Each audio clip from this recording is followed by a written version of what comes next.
I tweeted it during the Ravens game. I, for the life of me, cannot understand, will never understand the play calling that was going on with the Baltimore Ravens and Todd Monken and what happened there. You are the best rushing team in the entire NFL. You have been all year. You've been slaughtering dudes. You've been shoving it right down people's throats all year long. You ready? Gus Edwards, 3 carries, 20 yards. Justice Hill, 3 carries, 3 yards. Zay Flowers, 2 carries, 4 yards. Lamar Jackson, 8 carries for 54 yards, 47 of which on a 4th and 1 on an explosive play. Yeah. You only had 11 rushing attempts in the entire game. The entire game. Todd Monken panicked.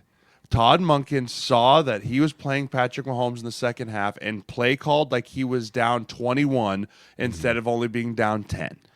And he went out there and he's airing it out and he's throwing deep shots instead of just staying true to the identity of which this team was, which is just grind it out through the tackles. Hand it to Gus, hand it to those dudes, and just pound it, and then take your shots. Like, they were lining up in 12 personnel and 21 personnel and only running play action and then be like, it didn't work. Be like, well, no shit, it didn't work. You haven't run the ball out of that. You haven't taken the ball from under center and handed off more than 3 times in the last 8. Like, it just was so frustrating to watch because now Lamar Jackson's going to get a ton of hate, and he deserves some credit. He didn't play great, but I didn't feel like the coaches put him in a great position because they panicked because they felt like they were playing Mahomes and they were playing this high-powered Kansas City offense when they were in the game the whole time. They were always right there, and they just went away from their identity. And if you only rush the ball that many times when you're the number 1 rushing team in the country in the conference championship, you're going to lose. So my mic's the offensive staff over on the Ravens there. Do better, my friends. Do better. I wonder if a part of that wasn't like Todd Monken's coming out and going, I can do this better. You know how sometimes coaches try to go out there and they scheme it up and you're like, this is not what we do. This is not who made us. This is not how we got here. This is like a facade of what we are. And it's almost kind of like what they did. And I agree with you 100%, especially because when you're passing the ball and you're primarily a run team and things aren't going well, things are really not going to be going well at halftime because everyone's like, what are we doing? Why are we not running the ball? You brought up the 4th and 11. They were in like 3 linemen over.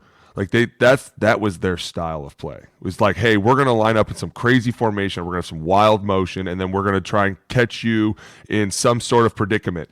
That's what we do on offense. And when you let me stand back there and just throw the ball around and Zay Flowers is dropping balls or we're fumbling balls, like all of a sudden this becomes an even bigger issue for a team that's like, aren't we just supposed to hand the ball off? Or maybe he doesn't and he runs the other way. What the fuck are we doing? Why are we running double tree?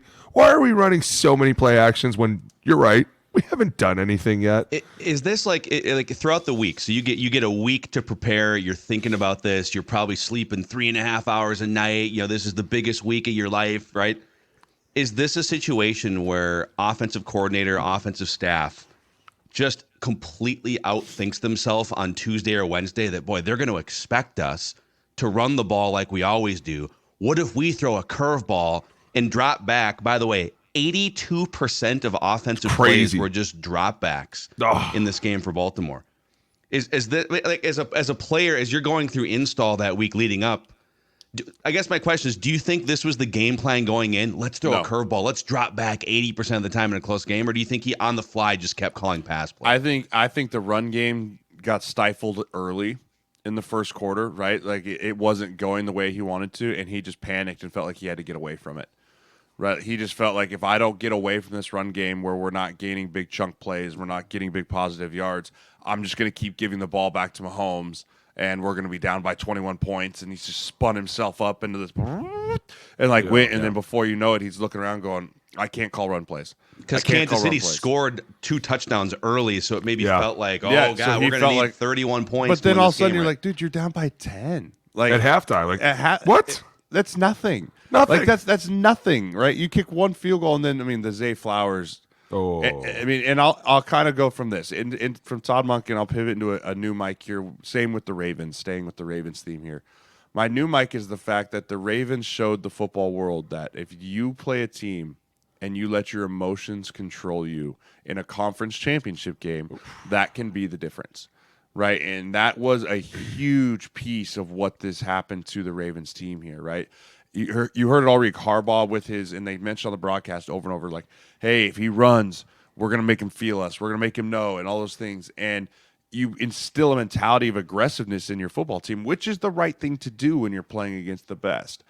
But you saw the penalties and Zay Flowers with the rookie mistakes, from taunting after a massive play to diving when you don't have to dive. Danny Woodhead actually text Chris Giddings, who was my agent and my partner and represent Danny. He goes, he broke the Bill Belichick rule, right? You don't dive for the end zone unless it's fourth down. Right, like that's just a rule. True. Yeah, it's just a rule, right? You just go for it. But that's a rookie mistake with rookie emotion, and he's slamming your hand on the sideline, cutting your hand. Like that just shows me that team wasn't in control of their emotions. Clowney taking the shot at Mahomes is a frustration thing. I mean, you knew he was going to get called there. The second you see Mahomes snap, listen, that's what the NFL is. I don't say I agree with it. Don't think I'm sitting here defending Mahomes and defending like, oh, he should have gotten it. Like, that's just what the letter of the law is, right? It's the same thing with why that hit on Hawkinson and Higbee wasn't dirty, because that's just the letter of what these guys have to do now, right? So it just goes all into that they were not in control of their emotions, taking penalties. Patrick Queen smoking Roquan Smith absolutely destroying the right guard for no reason. It's too much. And they did it on purpose to reset the downs. Just touch him, right? I mean, there's no need to give them a free 15. Like, I get what you're trying to do, but just come across and touch him. Don't take a cheap shot. Like, that just showed that they weren't in control of their emotions. Dude, and even Lamar 2 or 3 different times, he's helmet, slamming. Even last week. Wild. Remember last week he was pissed off too? Like, you can tell he's been a little antsy. And then last week I was kind of like, man, this is great. And then this week I was like, it's not so great. It's not so great because when you're frustrated and the answer isn't to run around, it's to throw it, and it's not working, you're going to get more frustrated. Like, it's just going to keep compiling on itself. And by halftime, last week everybody was like, oh, Lamar was going crazy. I can't imagine what was said. But at the same time, you turn around, Jay, and you have a great point. If we're not running the ball and we're a run-first team, what the fuck are we doing? Like, we're in the biggest game of the season, and we're going to go away from who we are and what we've done. And I've seen coaches get away from the run game, and I don't know what it is about them. And Jay's right.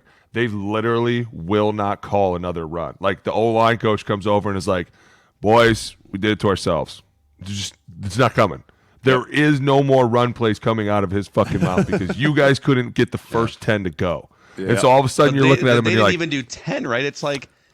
They did like 7 or 8, but even then it's like you're looking at him like, there's over half a game left. You'll come over. He's not going to run the fucking ball. Yeah, you'll come over and be like, Coach, we got to get back to this, and this, and be like, boys, you did this to yourself. Buckle in, right? Like, buckle in. It's over. You're pass protecting your tails off. Hold on, everyone, just hold on, and you're just sitting there like, how did they get here? I guess this is what we're doing now. Like, and if that's what happened here, they didn't even get to that point. I would think it feels terrible to be the Ravens or a Ravens fan right now. But I would be able to swallow it a little easier if, you know what, we stuck to our game that got us a home game in the AFC Championship, a plus 200-point differential, and we tried running the ball 24 times in our style and making big plays off the passing game, and they just stuffed us on 24 runs. Stuffed you know the run. What? Right. Whatever. Like, and I guess you tip your cap. We ran 0 screens against the defense that was blitzing us 80% of the time on first and second down. Like, they were blitzing everywhere. And there's 5-man pressures. Drew Tranquill was blitzing like every play, and there wasn't one like, hey, let's slow this blitz down.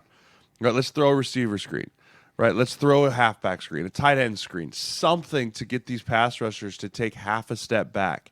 Right, it just felt like this play calling was all out of whack. There was no sequencing to it. It just didn't make sense to me, and it looked to me like a panic move by the offensive coordinator.